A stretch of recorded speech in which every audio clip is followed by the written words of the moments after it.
Today I am going to give a lecture on application of remote sensing in GIS techniques in urban development. The main objective of this is to understand urbanization. Urbanization is an index of transformation from traditional rural economics to modern industrial one. It is a progressive concentration of population in urban unit. At the moment, India is one among the country of low level of urbanization. In the last 50 years, the population of India has grown 2.5 times, but urban India has grown nearly 5 times. In 2001, 306.9 million Indians, about 30.5%, were living in nearly 3,700 towns and cities across the country, and it is expected to increase to over 400 million and 533 million by 2011 and 2021 respectively. At the moment, India is among the countries of low level of urbanization. As a result, most urban settlements are characterized by shortfalls in housing and water supply, urban encroachment in fringe areas, inadequate sewerage, traffic, congestion, population, poverty and social unrest, making urban governance a difficult task. The high rate of urban population growth is a cause of concern among India's urban and town planners for efficient urban planning. There is an urgent need to adopt modern technology of remote sensing, which includes both aerial as well as satellite-based system, which allow us to collect lot of physical data rather easily with speed and on repetitive basis, and together with GIS helps us to analyze the data spatially, offering possibilities of governing various options like modeling, thereby optimizing the whole planning process. These information systems also offer interpretation of physical, that is spatial data with other socio-economic data, and thereby provide an important linkage in the total planning process and making it more effective and meaningful.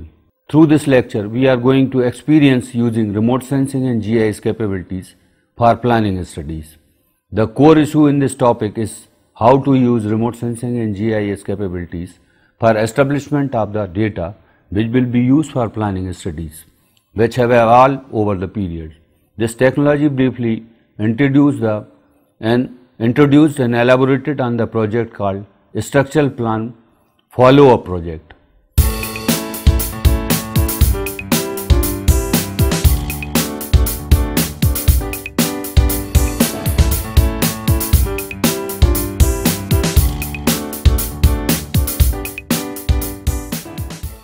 We are going to introduce about the GIS, which is being widely used as tool to digitize remotely sensed or cartographic data complemented with various ground truth data which are geocoded using a global positioning system. GIS can be used to analyze the spatial characteristics of the data over various digital layers. Sequential data are available. Quantification of spatial changes become possible through overlay analysis. GIS is an expanding information technology for creating databases with spatial information which can be applied to both human settlement, that is demographic databases, and to the natural environment, that is distribution of populations and environmental factors. Most importantly, the combination of both types of databases can ensure sustainable development and management. GIS will continue to improve as an essential acquisition tool and analysis tool respectively, not only in the analytical description of spatial subjects, but also in environmental planning, impact assessment, disaster management, and simply monitoring remote sensing. It has already been mentioned by Dan Doe in 2002. GPS, remote sensing, including aerial photography and GIS are technologies that are being increasingly used in the field of data collection, including census mapping operations. Until recently, aerial photography did play a major role in geographic data acquisition in urban areas, and the use of satellite imagery, due to its low resolution, was limited to the study of some phenomena like flood and urban pollution. However, recent satellite imagery is extending its use to urban areas with the increase of its resolution to 1 meter, that is ICONOS satellite, its high positional accuracy and the revisit frequency of only 3 days, and its GIS readiness despite their relative expensive cost, as it has already been mentioned by Montova in year 2002 and Coleman in 1992. They also propose a 3-dimensional modeling of an image based on GIS to assist in land use planning and management operations. The model was based on several interrelated databases, including image databases generated from Landsat data, digital line, polygon and point that is represented in the form of graphical files, and a special database which handled the attribute data relating to these spatial coverages. Aerial photography has long been employed in the urban analysis, as also mentioned by Gary in 1992 and Jensen in 1983. However, this kind of remote sensing is still extensively used today, while we can benefit from digital image processing techniques by digitizing those photographs. The processed satellite image, with its ability to provide reliable and accurate data, which also provides excellent possibility to map, monitor and measure the various facets of urban planning and development.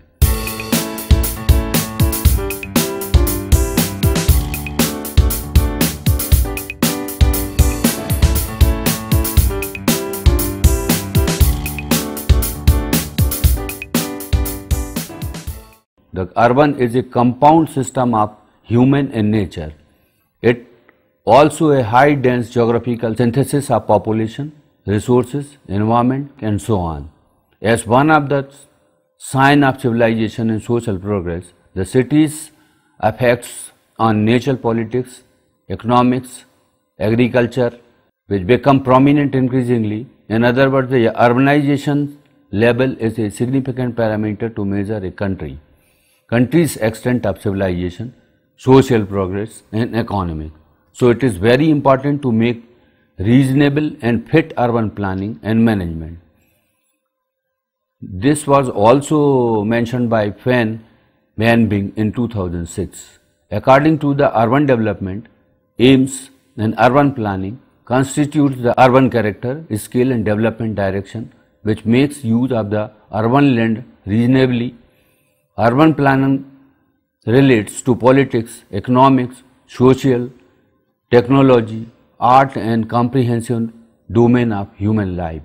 It is not only integrated but also concerned with the policies and practice, as also mentioned by Zhang Zhou 2004.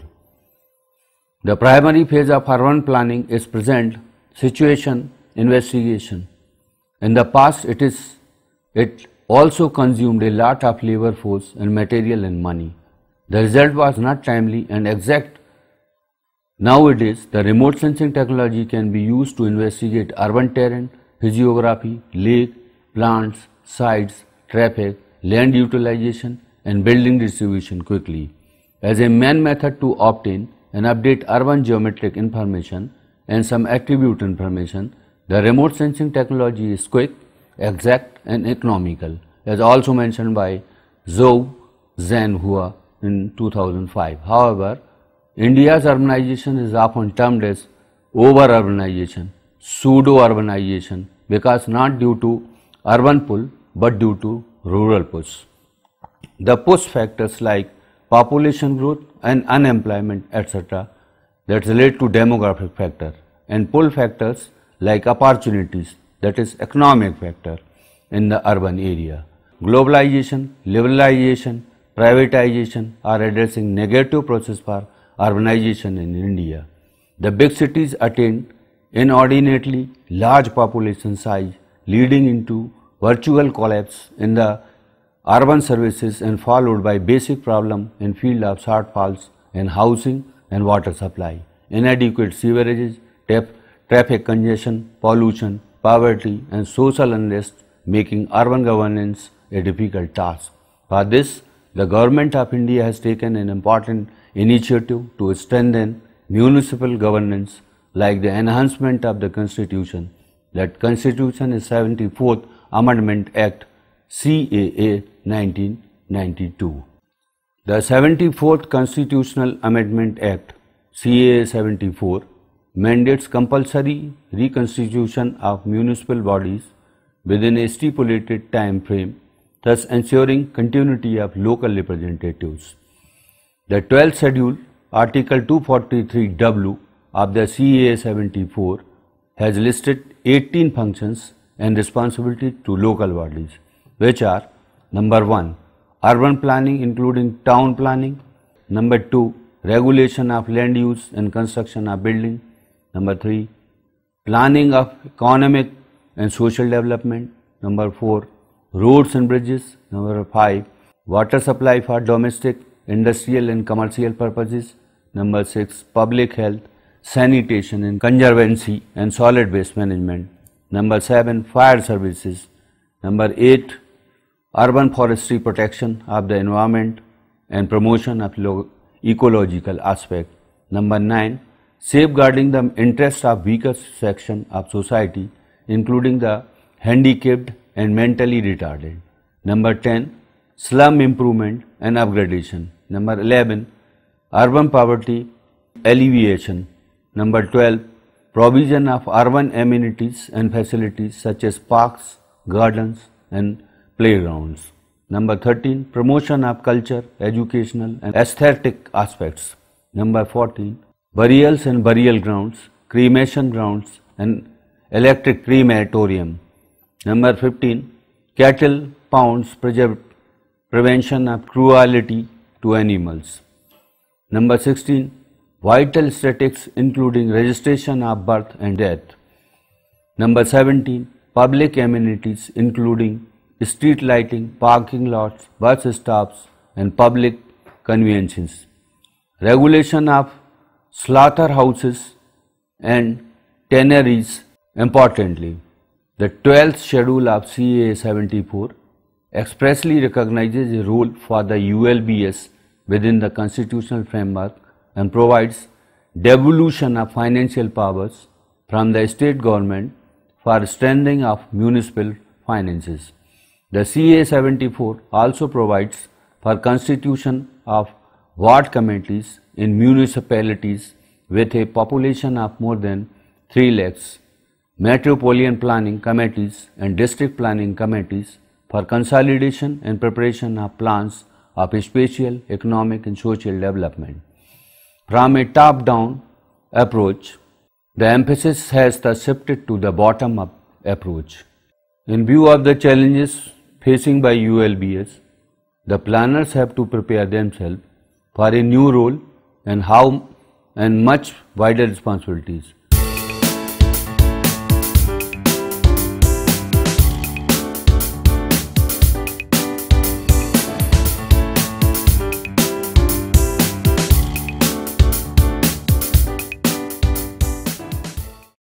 Urban areas face many critical environmental problems which are manifested at the time of crisis.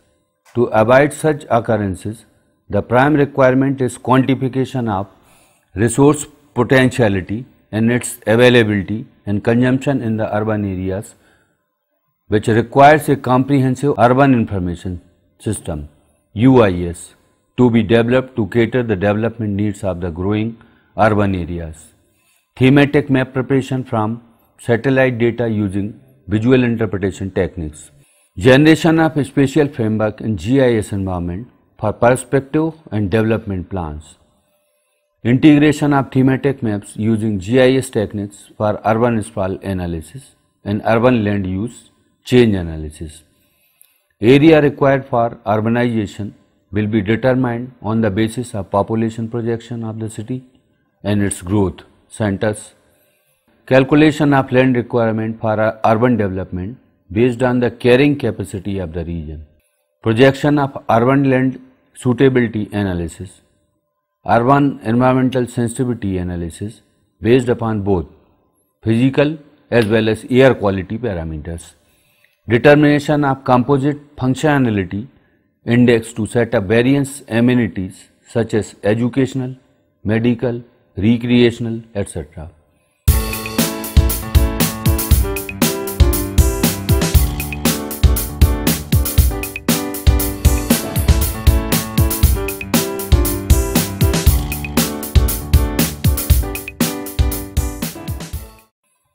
In India, the complexity of urban development is so dramatic that it demands immediate attention and perspective physical planning of the cities and towns, as also mentioned in some of the publications of Shawki and Rashid in 1999. The dynamic nature of urban environmental necessitates both micro and macro level analysis. Therefore, it is necessary and fundamental for policymakers to integrate like remote sensing into urban planning and management.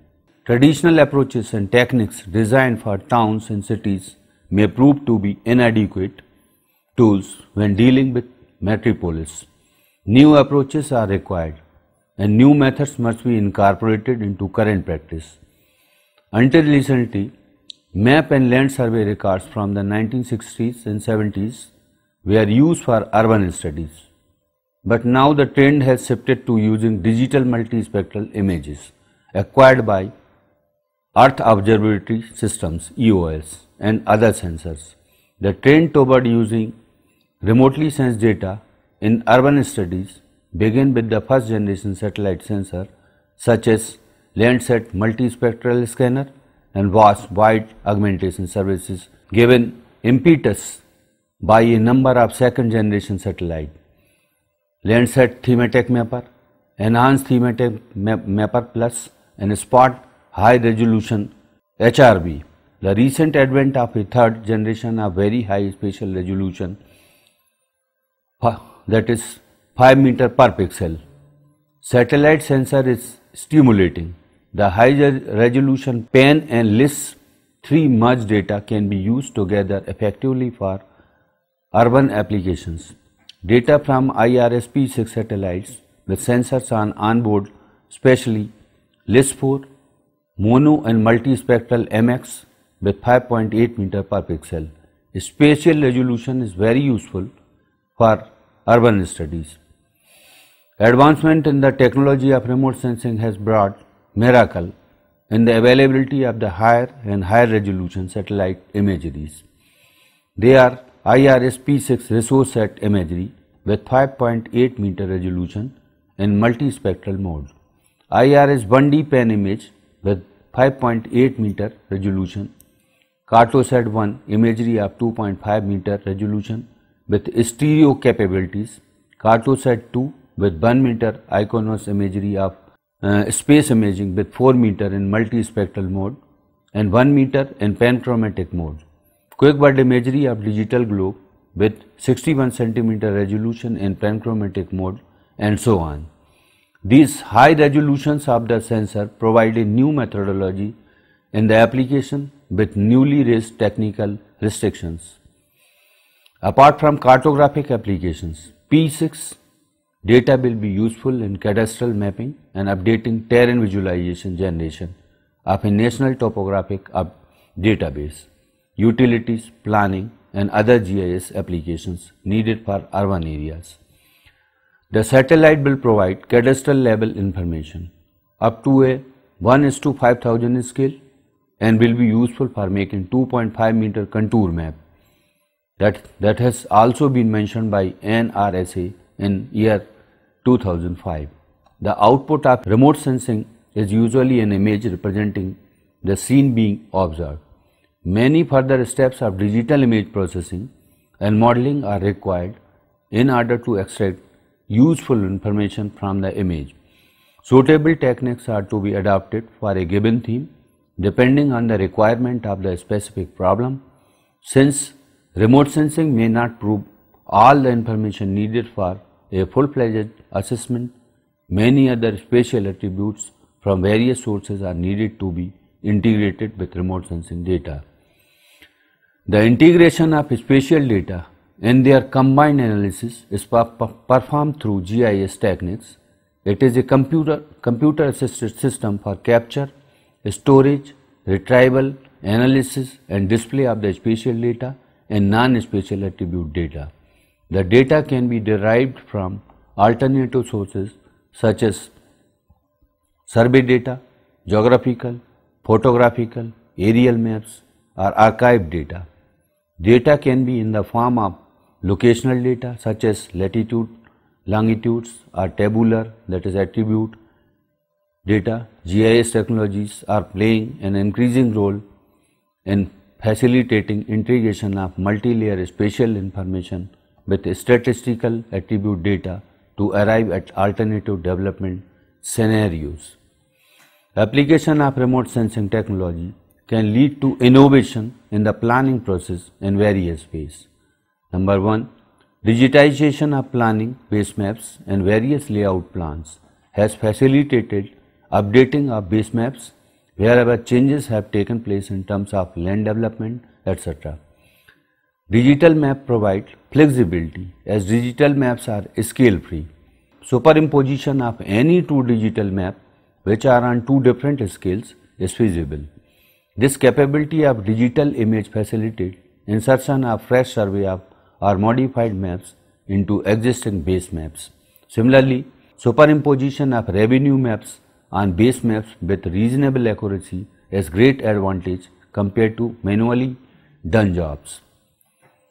Number 2, since information and maps are available in digital format, correlating various layers of information about a feature from satellite imagery, planning maps and revenue maps is feasible with the help of image processing software like IRDAS Imagen, ENVI, PCI Geomatica, Elvis. Such superimposed maps in GIS software like MapInfo, Geomatica, ArcView, AutoCAD Map and ArcGIS provide valuable information for planning, implementing and management in urban areas.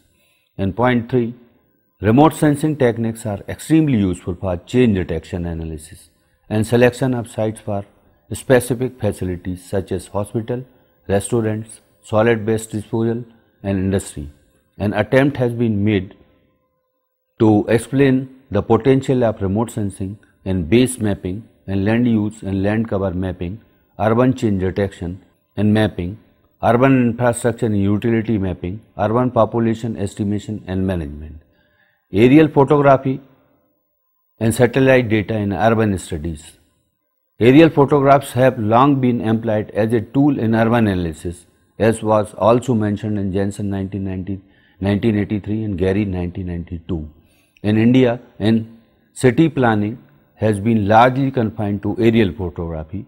It is being used for generation of base maps and other thematic maps for urban areas, as it is proved to be cost and time effective and reliable. Wealth of information pertaining to land features, land use, build-up areas, city structures, physical aspects of environment, etc. are available from the aerial photography. Various types of cameras and sensors, black and white, color infrared are used for aerial photography. Because of the security concern relating to aerial photography, the use of photogrammetric techniques was confined to smaller cities. In general, aerial photographs provide information that can significantly improve the effectiveness of city and town planning and management in India. They are also relatively low in cost, accurate, reliable and can be obtained on desired scale, but they are not useful in large metropolitan areas. India is now very much dependent on photogrammetry to provide information for urban planning and purposes, but since March 17, 1988, launch of its first satellite IRS-1A equipped with LIS-1 sensor acquiring 72.5 meter per pixel data, the application of remotely sensed data from various sensors in urban and regional planning processes has gained momentum. List 1 gathered data in 4 spectral band, that is from 0.45 μm to 0.86 μm, and was mainly used for broad land use and land cover and urban sprawl mapping. The IRS-1C and 1D satellite launched in 2003 carrying List 3 and List 4 sensors with a spatial resolution of 23.5 meter per pixel and 5.8 meter per pixel using Landsat MSS optical bands, that is 0.52 μm to 0.86 μm, have contributed to the effectiveness of urban planning and management. Early experiments with the first generation satellite found the data very useful for mapping large urban parcels and urban extensions. The development of Landsat TM data with 30 meter per pixel spatial resolution has helped in mapping level 2 urban land use classes. Now, for the preparation of base map for urban areas, a prerequisite for urban planner refers to large scale maps which depict broad physical and cultural features. The base maps are produced at a scale ranging from 1:10,000 to 1:4,000 and 1:1,000 to 1:500 for a specific plan application. This table tells you about urban planning stages and base map requirement. In this table, planning stage and base map scales are given. The different stages of planning is required in urban planning, that is master plan preparation, land use plan on 1:10,000 scale and larger, and zoning plan on 1:4,000 scale. Then next, inner city or urban cadastral planning on 1:1,000 to 1:2,000. Then urban slums and unauthorized developments and encouragement are planned on 1:5,000 and 1:1,000 scale. Base maps are produced at a scale ranging from 1:10,000 to 1:4,000 and 1:1,000 to 1:500 for specific urban application. Base maps at a scale of 1:4,000 that were prepared by ground survey in 1969 and 1971 are available for some areas. But now base maps are being produced at a scale ranging from 1:4,000 to 1:10,000, depending upon the specific urban application for which they are prepared. Base maps can also be made from orthophotographs for inaccessible areas that are difficult to survey, high altitude towns like Leh, Pauri, Himachal Pradesh, etc. In such situations, remote sensing has made information collection possible for base maps where field surveying has fallen short due to prohibited factors such as cost, timing, and terrain. These maps can provide the backbone for development of information that was previously unavailable to the community. Urban, regional, and natural resources planners and management. IRS P6 multispectral data with 2.5 meter per pixel spatial resolution can meet the ever-growing demand for current accurate base maps at a scale of 1:5,000 for urban planning purposes and for development new residential sites.